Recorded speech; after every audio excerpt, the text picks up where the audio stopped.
Welcome back. This time we're talking about the Season 5 premiere of Person of Interest, B.S.O.D. Now, before we get into the episode itself, let me say a couple things up front. First of all, Person of Interest is probably my favorite show on television. It's consistently smart, it's a bunch of fun, great action, and one of the very few shows that I can think of that has gotten consistently better each season. Season 2 was better than Season 1, Season 3 was better than Season 2, Season 4 was better than Season 3. It has just been a utterly, consistently great show. And when this time last year, when it started becoming clear that CBS was debating on whether even to bring the show back, I honestly was just shocked. I mean, I had read some things that it was sort of a bubble show, but frankly, I didn't believe it. It was naivety on my part. That's all I gotta say. Then we got the news that we're going to have a 13-episode Season 5, which was not a good sign for a Season 6. Then we find out that this 13-episode season is going to happen in the spring. Then spring comes around, we still don't have the season. February, March rolls around, we still don't have our Season 5. Then finally we get the news that it's going to kick off in May, when pretty much every other show is getting ready to wrap up its season. And then finally we get the news that we pretty much accepted at that point that this is going to be the final season.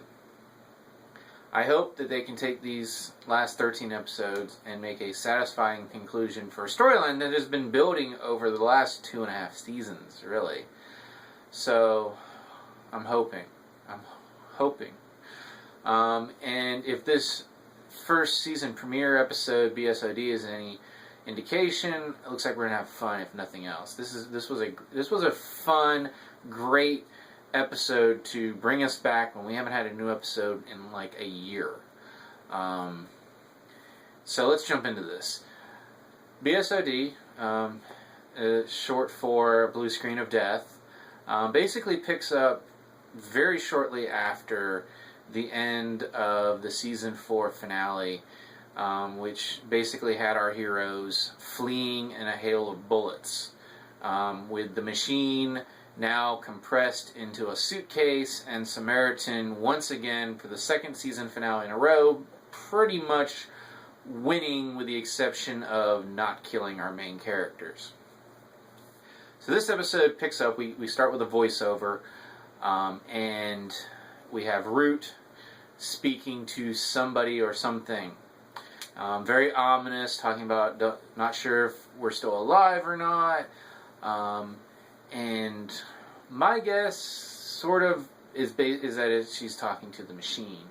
Especially when you hear her line talking about, let me tell you who we were, let me tell you who you are. I love the writing on this show. That's just great. And as we pan through, we see the subway station, with one very noticeable omission being the subway car, which we find out later in the episode is the new home of the machine in its physical form. So, great way to start. We kick off with some, as always with this show, some great music. In this case, No Wows by The Kills. I'm not familiar with the band at all, but I've discovered a number of bands through the music in this series, and this is something I'm definitely going to be checking out in the near future. So after we get this opening scene, which I'm assuming is probably going to bookend with the end of the season, I'm hoping with the fact that they had a late production start and everything else that they knew pretty much going in that this is going to be the series finale when we get to the end of this episode, end of this season. I've pretty much embargoed looking at any trailers, previews, news. I want to go into this with no spoilers, or at least as few spoilers as possible. So anyway, we go in. We've got this music. We see Reese and Finch and Root in various places. Presumably very shortly after the end of the last episode, Reese has the briefcase with the machine in it. We see now we have them going up against Samaritan and its forces with no backup from the machine. Finch gets some good moments here where he gets to save Reese and gets to switch hats. Hat looks pretty good on him, I have to say. But so we have this, and basically they're trying to get back to the subway station. And speaking of subway stations, we have this great scene with Root in the subway car, and Samaritan basically uses civilian assets, as it calls them, to create this fake news story, so they go after Root. And she manages to fight them off, and then is now facing a shotgun-wielding cop. And she gets a very Reese moment there where we cuts away with her facing the shotgun, and the next time we see her, she's holding the shotgun. This leaves it to our imagination on what she did to get out of the situation. While all this is going on, Fusco is back at the precinct dealing with the repercussions of another thing that happened at the end of last season, namely the assassination of Elias and Dominic. I have to say, I was really hoping that Elias was going to survive that scene. He's just been such a great character since the first season. I mean, his introduction in the first season was sort of the pivotal moment where people were like, okay, this show is more than what it might appear at first. So, at the same time, Samaritan is a great villain, and great villains have to have victories. And they were able to steal Shaw. We presume she's going to be back at some point in time this season. But he hasn't really had a kill of a prominent character. So I can see why Elias, even though he is a mob boss and in any other series would be a bad guy, I mean, he is a pivotal loss to the show. As a character and as an actor, I mean, the actor who played him was phenomenal. So I was really upset to see that Elias apparently is dead. But as far as Fusco goes, he's stuck in this situation where he's stepping more and more into the realm of the machine territory, which the show has kept him in the dark about throughout this series. I mean, they kind of tease a little bit here and there, but he is the one that's completely still in the dark when it comes to the machine and Samaritan and the real war that's going on. Which, his storyline, he's great. What he does and him having to react to things is great, but the fact that John is still keeping him in the dark at this point, and obviously he has more important things to deal with and go through a lot of exposition to explain the real situation. I really hope, as the season goes on, that they don't keep this up for too much longer, because right now it just feels like it's a situation where characters are purposely not talking to each other to make sure that they either do things that they wouldn't do otherwise to further the plot. And I typically give this show more credit to not do that. We had a lot of that in the first season with both Fusco and Carter not knowing the whole situation. So I hope that's not the case. I hope this gets resolved. I'm sure they're probably going to have Fusco get into the real eyes of Samaritan right now. He's just being investigated, as it says. So that and Reese sort of just still being pretty mean to Fusco in this episode, rather unnecessarily. I know John's had a pretty rough couple days at this point, but it just seemed a little off. So I'm hoping that doesn't continue either. Those are my two big complaints in this episode, was how John treated Fusco, and just the fact that Fusco is still in the dark at this point. At the same time, it also shows how any knowledge of Samaritan at this point is pretty much a death sentence. So, that being said, John and Finch get back to the subway station, begin that process. John goes out to find Root. Meanwhile, Root has found this old customer of hers, this Russian who she saved, and she kind of uses him on multiple levels. One, to get rid of her pursuers, and then ultimately to steal 300 PlayStations from him.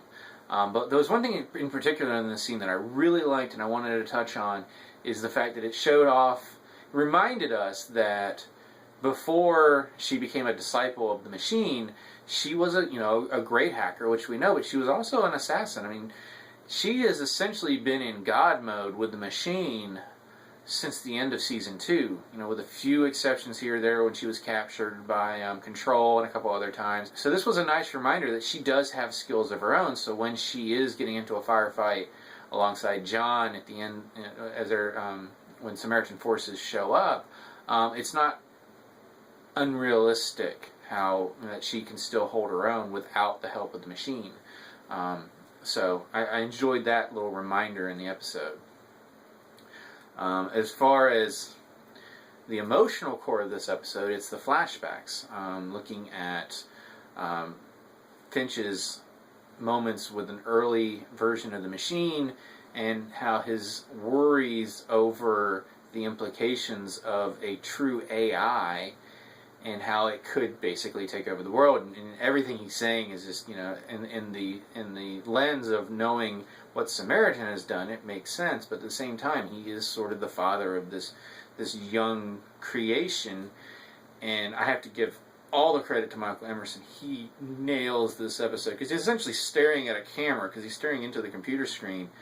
And when he has to, make the decision to either input the code that's going to erase its memories or not every 24 hours, it's brutal. And on the flip side, you also see how the machine is really kind of pushing his buttons here or there to try to get him to not do it, which is almost proof that he should do it.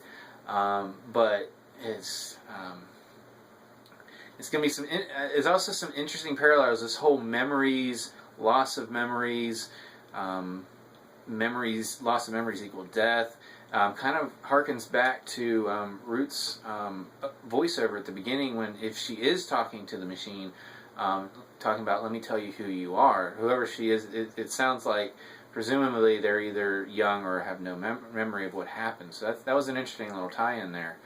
But ultimately, the core plot of this episode is they have to get the machine's suitcase hooked up because you have the ticking clock in that the batteries are dying, and they have a couple close calls here or there, and they ultimately get the all the PlayStations hooked up so they can kind of create a new supercomputer to house the machine, and then everything starts overheating, and then it was kind of cool to see that Reese was the one that had the idea of how to save the machine in the end.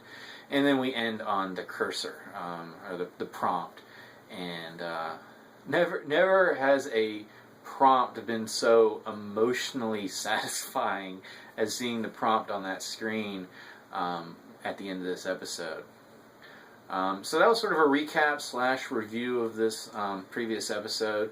I've been wanting to kind of get into some television reviews, but really I haven't seen anything that just I was passionate about enough to warrant a video. Person of Interest was something I knew I was going to be passionate about. I will do my best to be fair. If it's not a good episode, it's not a good episode. But this is something that this is a show that I really, really like, and I hope the next 12 episodes are as good as this opening episode, because this was a great start to the new season. I hate that it's the last season, but based on what this show's writers and directors and actors have done for the first 4 seasons, I'm hoping that they'll be able to hit it out of the park for this. So if you've seen the first episode of season 5, B.S.O.D, let me know what you thought. Also, let me know what you thought about the show as a whole. Favorite episodes, favorite characters, favorite moments. Speaking of favorite characters, real quick, shout out to that Bear was back. That was great. I almost cheered. I mean, I don't cheer at the television very often, but just the fact that Bear was there, it was like, that's how much I love this show. So anyway, anything that you just want to talk about, person of interest, favorite moments, anything. I love talking about this show, and frankly, I don't know enough people personally that watch the show to be able to have real conversations, which is probably why this video has gotten as long as it has. So you can always subscribe to my channel, check out my movie reviews. So, as always, until next week's episode, have a good week.